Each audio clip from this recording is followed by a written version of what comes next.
এটা একটা আতঙ্কের মধ্যে পড়ে যায়। এটা তো হাই হাই করতেছে, আল্লাহ আল্লাহ করবো আর কি। মানুষ অলরেডি খাদ্য সংকটে আছে এবং ভয়াবহ একটা সময়ের মধ্যে পার হচ্ছে মানুষ।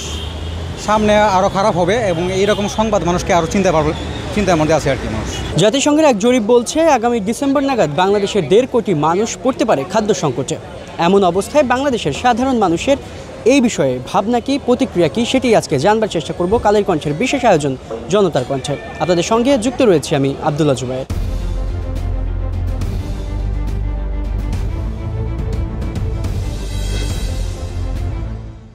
যদি আগামী ডিসেম্বরে যদি এই ঘটনাটা ঘটে, প্রায় 1.5 কোটি মানুষ, বাংলাদেশের 1.5 কোটি মানুষ খাদ্য সংকটে ভোগে, তাহলে অবশ্যই এটা বাংলাদেশের জনগণের উপর খুব বিরূপভাবে প্রভাব পড়বে।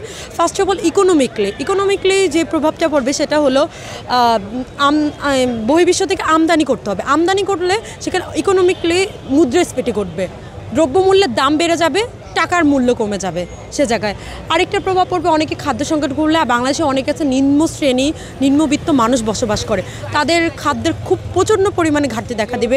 এরকমও হতে পারে তারা অনেক অঞ্চল আছে অনেক খুব দরিদ্র, উত্তরবঙ্গের অনেক অঞ্চল আছে, সো সেক্ষেত্রে তারা না খেয়েও জীবনযাপন করতে পারে। তো সেই ক্ষেত্রে যদি সেটা হয় তো সরকারের এখানে উচিত হবে আগে থেকে খাবার মজুত রাখা। আসলে এই খাদ্য সংকট হইতে পারে, এই বিভিন্ন যুদ্ধের কারণে খাদ্য সংকটের একটা সম্ভাবনা দেখা দিছে।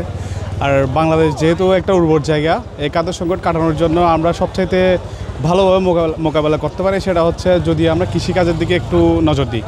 যেমন আমাদের প্রত্যেকের বাড়ির আশেপাশে বা ছাদের মধ্যে হচ্ছে কৃষিকাজ করার ছোটোখাটো জায়গা আছে, ওখানে আমাদের মেনলি হচ্ছে একটু চাষ যদি করি আমরা, তাহলে হয়তো এটা কাটিয়ে উঠতে পারবো আশা করি।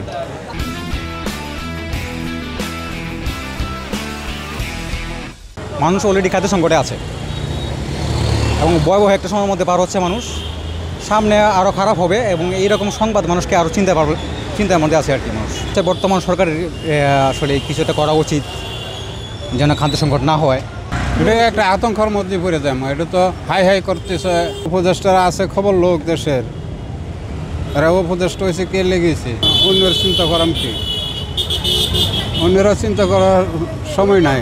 আমার মনে হচ্ছে যে যারা দায়িত্বে আছে বা যারা সংসদে আছে এদের মনে করেন এটা ঠিক করা উচিত, কারণ এইটা তো 1.5 কোটি মানুষ যখন খাদ্যের সমস্যায় পড়বে, এটা তো যারা আছে ক্ষমতায় তারাই দেখবে, নয়তো নির্বাচন দিলে যে কোনো একটা দল ক্ষমতায় আসলে তারা দেখবে।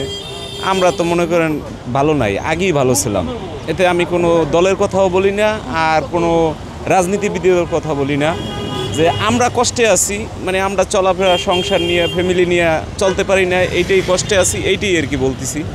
যে আগে ভালো ছিলাম, যেমন আগে রাস্তায় বেরোইলে ইনকাম রাইট শেয়ার করে মনে করেন 1000-1200 টাকা ইনকাম করা যেত, এখন 500 টাকা ইনকাম করাটা কষ্ট হয়ে যাচ্ছে।